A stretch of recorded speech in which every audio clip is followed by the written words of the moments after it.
Hello, welcome back to a new video. We have some orders to pack this morning, all of them being quite cool, quirky Le Creuset items. So we'll swing the camera around, we'll get the bits picked off the racking, and I'll show you what it is that's sold on eBay this week. So the first few items to have sold is the signature bread oven. So real nice piece. They come in a huge variety of colours, obviously with it being Le Creuset. But this was picked up not too long ago for £50, I think. This has gone on to sell for £2.20, so there's a nice bit of money in that one.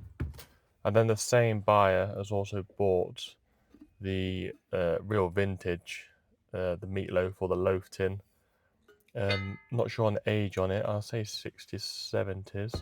A little bit of cosmetic chipping along the top, but it is purely cosmetic. And you can just make out the Le Creuset bit there underneath the enamel paint. But they're both being, I'm going to deliver both of those because it's not far away. So they won't be getting packaged up, but it's just showing you what it is that's sold. But the item, well, the first one to get packed up is the griddle tray. So it's a griddle on one side. On the reverse side, it's like just a flat, like a giant frying pan, if you like. Good for like barbecuing inside, I suppose, if you can't make it outside. Sold a few of these now. They tend to sell for quite good money. They don't come up too often, and when they do, they already tend to be in quite a good new condition. I think it's one of the things that you sort of buy thinking you're going to use it for all sorts of stuff, but then never actually end up doing so. So if you do find them, they are worth getting. They do linger a little bit longer just because it's the size more than anything, I'd say. Maybe not everyone's got the room to cook on it. It would go over 2 hobs if you had it on the inside, but then you could place it over a 5 if you was cooking outside or something like that, I suppose. But it's sold fairly quick, but just not as quick as some of the other, like an actual griddle pan would. But this box also came in handy. This is what the frying pan came in not long ago, so this is why I always keep the packaging. So this is the ideal box for something like this. If I didn't have the box this size, I would split cardboard down and then just wrap it round like it was paper until it was really thick and padded. Tape over the end, and I'll probably then shrink wrap it just so it's waterproof, and then take that up and put a label on.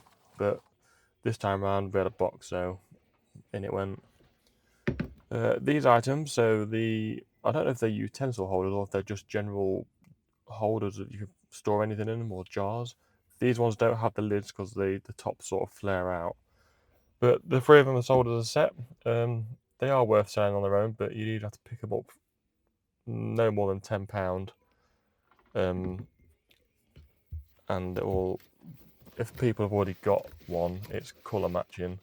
There's that many different colours and variations of the colours that the Creuset do.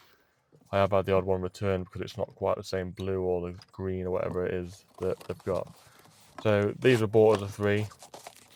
These are vintage. I think they're all vintage. So I just sold as a 3. They went quite quick as well. I've only had them for sale, I'm going to say 2 weeks maybe. But anything like this, especially with it being ceramic, I will wrap them up individually anyway. I'll then put them in their own boxes, and then these will then go into a bigger box. That way there's no way, well, hopefully, there's no way of them being damaged. But you always want to go overboard with anything delicate. It doesn't matter if the box is 3 times the size of the item you've sold, it's not worth. It's not so much if it's damaged, which was annoying, but if this was to break and then someone is unboxing it at their end and it's smashed, especially with ceramic stuff, or if it was glass, there's a good chance they end up cutting themselves, which is then a huge headache for you. So go overboard. You can always find packaging. There's no shortage of packaging, so you may as well use it all up. And if it is stuff like this, that's when I tend to bring out the shredded paper, just because it adds bit more of a cushion. You could pad it with cardboard or just loads of bubble wrap, but paper is one of the things, if you stuff it hard enough, you can't really crush it or move it around, so you know your item's quite safe. And then here's the bigger box that I'll use. So just loads of padding on the bottom. Somewhere a lot of people, I think, tend to forget about. I know a lot of these parcels are just getting chucked around, so the bottom is the first place where they get hit, if you like. And then just real thick cardboard offcuts. Never throw your cardboard away. Rip them down like this, then you can use this. So you basically turn in the main parcel box into like a 3 or 4 walled cardboard box then. So these should get here quite safely. So always go a few on the extra. It's, well, depending on what you can ram in on the edges, and then just something in between as well, just for that added bit of protection. And in terms of the sides, whatever stuff you've got left over, just stuff it all up, and then the same will go for the top. But I've noticed a little trend in the holders do tend to sell better in pairs or threes.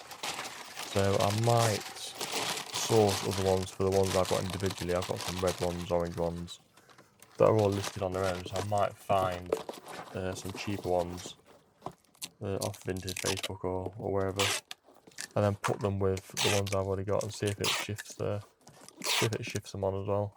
Because the weight you don't have to worry about, because they fit well within the courier's weight limits.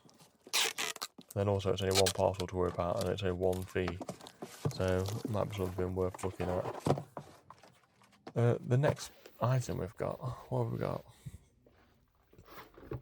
Oh, so this, whoever's bought it, good time to buy when the price is a bit cheaper. These will slowly creep up as it gets nearer, obviously, the Halloween sort of season. But it's a pumpkin shape butter dish. Real cool thing. I sold a pumpkin mug with the little pumpkin lid not long ago, and it's not a repeat buyer. So whoever's obviously got this are getting ready for when that time of year comes around. But a really cool item. Obviously fragile in general, but the handle is obviously the little pumpkin stalk. So we want to just make sure that's not going to have any chance of pinging off. So I'll put the base back in. There's the cardboard protection it would come from the Creuset. I'm just going to wrap it on top there. That way it can't rattle or jiggle. The boxes are quite clever. It's got that point there, so the stem shouldn't move or break off. The box is in real good condition. There is a chance the person who's bought it is going to use it purely just to display. They might not use it for what it's for. So we'll wrap the box as well, just so that's slightly protected. And then again, with it being a stoneware item, we'll box within a box. That way it's, well, I know, hopefully, that it's 100% going to get there all right. So I always use something like this first. Something that's just that little bit bigger, so it can't really move. And then this will go inside the main box. It'll be floating, so there'll be packaging, bottom, sides, top. No matter then what happens with this parcel out its journey, it should just get there. And hopefully we get a repeat buyer out. I've been looking on the eBay analytics, and it's slowly creeping up people who are repeat buyers. The following on eBay is slowly creeping up, so it's good to see that it's all like sort of coming together. We'll hopefully be making a Shopify shop or shop front online soon. The fees on there are way less than what eBay are doing. But eBay seems to have slowed slightly. I know it is the time of year, it's June, July in the UK, where sales always dip anyway, that's just part of it. But it'd be nice to have somewhere else that people can shop on as well, and Spotify is becoming more and more popular. There are all the socials you can follow me on. I do try and keep active, but I do forget about it sometimes. And obviously the whole YouTube side as well. The way it's all going to be done, filmed, will be changing soon. There is a new location to be able to get on and do it all. but it's not ready. Not ready anytime in too near future. So for now, I'll have to make do with the voiceovers and just this point of view camera angle until I can change things up. So on this one again, we use the shredded paper as like the buffer. There's no end to this where you can just ask. A lot of places, workplaces, whatever, have shredders. Well, just see if you can take their shredded paper away and use it as your packaging. Or get yourself a shredder. If you've got plenty of paper stuff that you've got that you can shred, you can get shredders for 40, 50 quid. Or if you are obviously reselling, this is where you go to your car boot and you pick it up for a £5. So they're always around. I think most people tend to get rid of them as well just because they don't use them rather than not working. So make use. And that's it for today's orders. So there we go. That is all the bits boxed up. The 3 will go now, and then tomorrow I'm going to deliver those. They're still within the time frame, so that's fine. But we'll get all those sent away. We'll have some more unboxing to get done over the next few days. So I'll see you on the next video. Please go ahead, like, comment and subscribe to the channel. All the support is appreciated.